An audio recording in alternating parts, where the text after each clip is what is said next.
You're finally awake. You were trying to cross the border, right?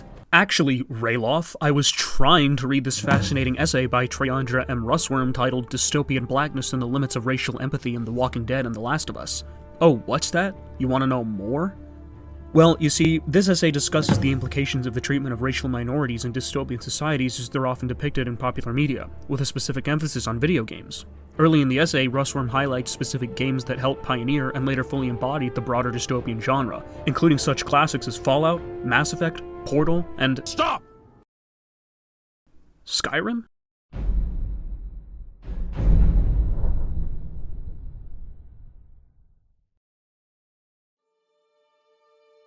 On the continent of Tamriel, past the humid alien jungles of Black Marsh and the sprawling green hills of Cyrodiil, you'll find Skyrim, a northern land of untamed beauty. It's home to towering mountains, windswept tundras, harsh blizzards, all inspired by ancient Norse cultures, particularly the Vikings. It's also home to a wide variety of creatures and sentient races, most of which don't get along much. Russworm claims that Skyrim is a dystopia, but her essay isn't just about dystopias. It centers around a term that is essentially an extension of it, the critical racial dystopia. Russworm defines this as a type of dystopian narrative that maintains a dialogic, progressive, and highly reflexive relationship to historical tropes of blackness, or for our purposes, marginalized races more generally. Understood with a term she uses earlier, a critical dystopia that emphasizes a hopeful utopian impulse as part of a larger deconstructive ambition, a critical racial dystopia can be more simply understood as a dystopian story that features long-standing racial tropes, deconstructs them, understands their implications, and maintains an optimistic viewpoint throughout for marginalized races, especially in the narrative's ending. In attempting to call Russworm's claim that Skyrim is a dystopia into question, and do believe me when I say I tried, that was one of my original arguments, I wondered how well it would hold up under a critical racial dystopian reading as well. But what I found was that, under Russworm's frameworks, while she may actually be onto something in calling Skyrim a dystopia, I don't believe it can be classified as a critical racial dystopia, despite conflict between races prevailing in game. Skyrim's racial conflicts are more often a conduit for world building, a way to round out the world's fantastical edges and make its inhabitants appear more gritty and realistic. They hardly, if ever, provide the basis for experiences and dialogues that are inherently reflexive or transformative.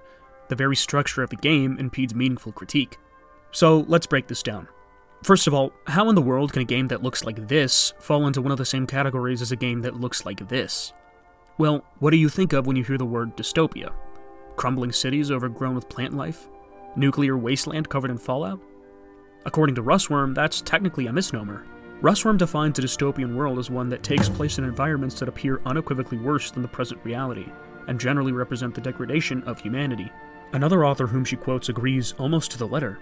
Tom Moylan writes, again and again, the dystopian text opens in the midst of a social elsewhere that appears to be far worse than any in the real world. This aspect of a dystopia is so critical to Russworm's argument that she focuses the entire essay around zombie apocalypse narratives. Now, while Skyrim does have zombies, sort of, they're not very intimidating, you may notice one glaring thing missing from this definition: the apocalyptic scenario. An apocalypse isn't actually necessary under this definition for a society to meet the conditions of a dystopia. So then, is Skyrim particularly indicative of a society that's worse than ours? One that represents the degradation of humanity? The events of Skyrim take place 200 years after Oblivion, the previous installment in the Elder Scrolls franchise. While this period hasn't seen any games of its own, official Elder Scrolls lore tells us that it was wrought with difficulty. After the collapse of the Septim Dynasty, the previous rulers of a central human empire creatively called the Empire, wars of succession broke out for the next person to take the throne. At the same time, a group of high elf supremacists called the Thalmor emerged, and later waged a brutal war with the severely weakened Empire, ending in a tentative peace treaty called the White Gold Concordat that's in place by the time Skyrim begins. Importantly, one of the terms of this treaty was for the Empire to ban the worship of a god called Talos across its remaining provinces. Now, to the layman, that doesn't sound like a big deal, unless you're from Skyrim. Now, there's a lot of conflicting stories and evidence in the lore about this Talos guy, but the gist is that Nords really like worshipping him. It's part of their ancestral tradition, as this one guy in the city of Whiterun who streams about Talos all day will tell you. I bring all this up because the ban of Talos worship turns out to be one of the main causes behind a bitter civil war. People suffer because of this war. Friends are pitted against friends, neighbors against neighbors, brothers against brothers. There's bloodshed all over the place, and that's on top of the bitter cold, vicious monsters, and roving bandit clans around every corner. And if all that weren't enough, we haven't even discussed the main story of the game, which centers around an ancient dragon, Alduin the World Eater, going around resurrecting dragons, attacking towns, and as his name implies, literally trying to eat the world. Originally, I didn't buy Rustworm's notion that Skyrim is dystopian, but the evidence stacks up. Everywhere you turn in Skyrim is something waiting to hurt or kill you, from a cave of bloodthirsty trolls to a dragon burning down your city to an elf supremacist group stifling your very way of life. Is this someplace you'd want to live? So with that established, how does Skyrim hold up as a critical racial dystopia? Well, as I said in the beginning, not very well. Don't get me wrong, racism is prevalent throughout Skyrim, and anyone who's played the game for long enough is aware that that's an understatement. Before it even comes from any NPC, it comes from the very structure of the game itself. This begins as Samuel Oakley, author of the essay White by Default, an examination of race portrayed by character creation systems in video games, noticed, before you truly even begin playing. The first step of character creation is the race selection list, where you pick from all the playable races of Tamriel. By default, the game starts you 2/3 of the way down the race list on Nord. Being Nord in Skyrim seems to be the default, but why? Is it simply a matter of Skyrim having the highest Nord population, of being the ancestral home of the Nord people? Well, partially, according to Oakley. There seems to be a ludonarrative reason to pick a Nord as your starting character, since they are the citizens of Skyrim. Their race and citizenship gives them a resistance to the cold, and the first characters you meet are Nords that offer you camaraderie and support for their brother or sister. So Nords are a communal, tightly bonded people. But on the flip side, they're traditional, skeptical, wary of anyone different from them. Nord players also face the least discrimination throughout play, from enemies and otherwise. Bandits, who are most often Nords themselves, are most harsh to elves and beast races. Guards will demand to players of any other race that they stay out of trouble, but will politely ask Nords, "Staying safe, I hope. How can I help a brother Nord?" While it makes sense that the native Nords would be more amiable to fellow Nords, this can only go so far to explain their disdain for other races like the Khajiit and Argonians, the catfolk of Elsewhere and the lizardfolk of Blackmarsh respectively. Prejudices against these races are based almost entirely on stereotype. The Khajiit are viewed as stealthy pickpockets and drug dealers, and the game itself supports this view of them. Now, unlike real life where racism is socially constructed, the different races in Skyrim have tangible, built-in biological differences that give them different abilities, and some of these are interpreted through in-game stats. If you choose to play as a Khajiit, you start with a +5 modifier to the lockpicking and pickpocket skills, and a +10 modifier to sneak. Not only would Khajiit in-universe be incentivized to be sneaky thieves, the very mechanics of the game encourage this build as well. It reinforces them. Skyrim encourages the blurring of boundaries between racism and stereotype and the actual biological reality of each race, and this blurring de-incentivizes any discussion that would address the issue. The Khajiit themselves are completely resigned to what the Nords think of them, believing they can do nothing to change it. There are no quests to convince any Jarls that the Khajiit are peaceful and just want to make enough money to return home.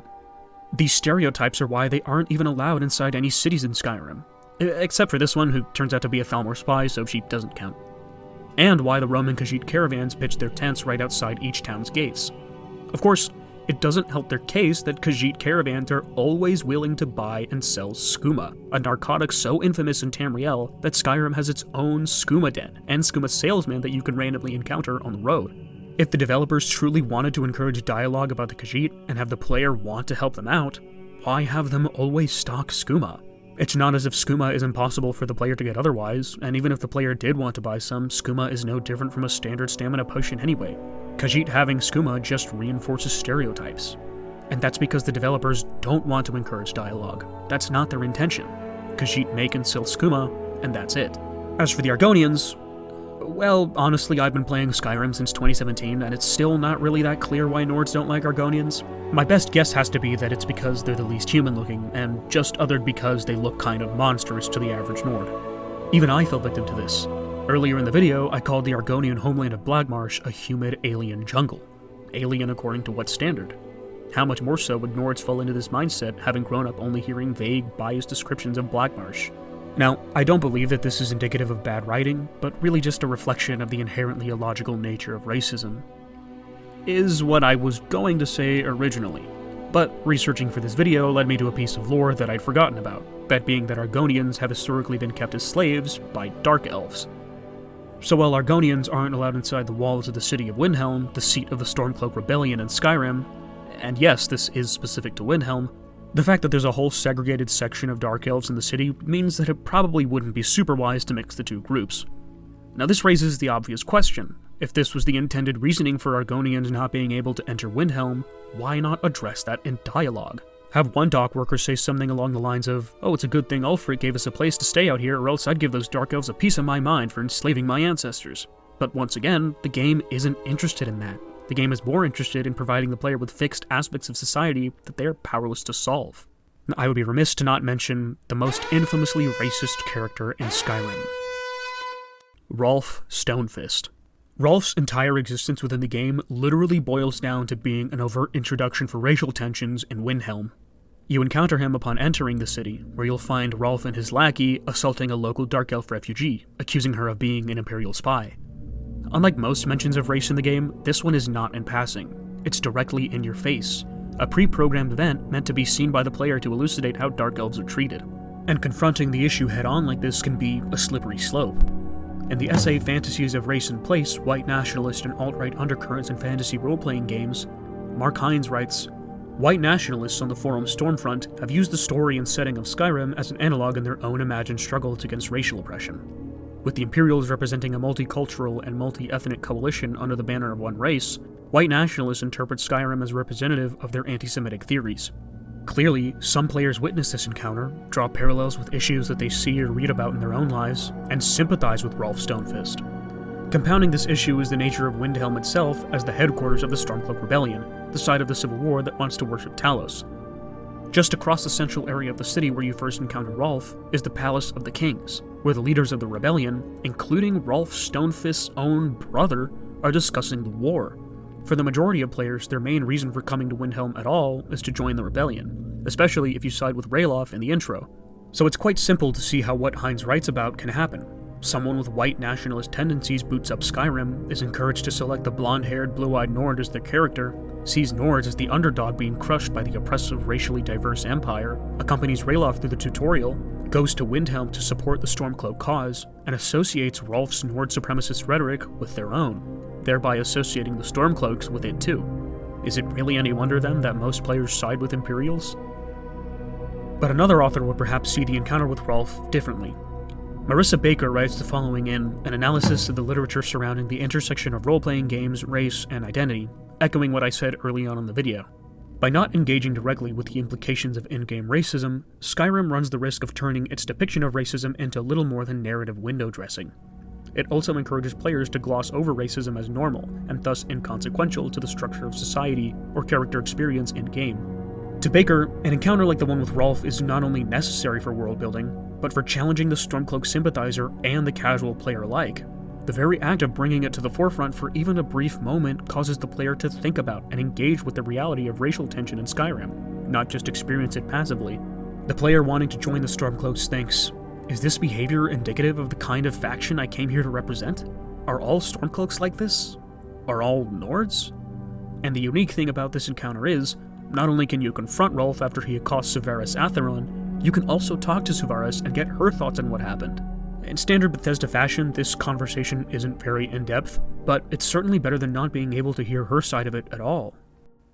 So, where does all this leave us? Skyrim clearly doesn't want its players thinking too much about the racism it hits you with. In some instances, it even actively discourages this, and although the community is largely aware of this, some don't seem to mind. Without being able to meaningfully interact with racism in Skyrim, it actually falls neatly in line with other failed critical racial dystopias that Russroom discusses, like The Walking Dead and The Last of Us. But just because we can't in-game, that doesn't mean we can't in our own lives. Find instances of racial tensions and stereotypes being normalized in other games that don't leave room for reflexivity. Leave the right reviews, call out the developers, make it clear that people would like to see a game that's not only realistic in its depiction of racism, but that also allows us to push back against them. And please, when you're playing the Civil War questline, just side with the Imperials.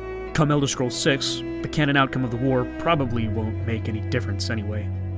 Thanks, Todd.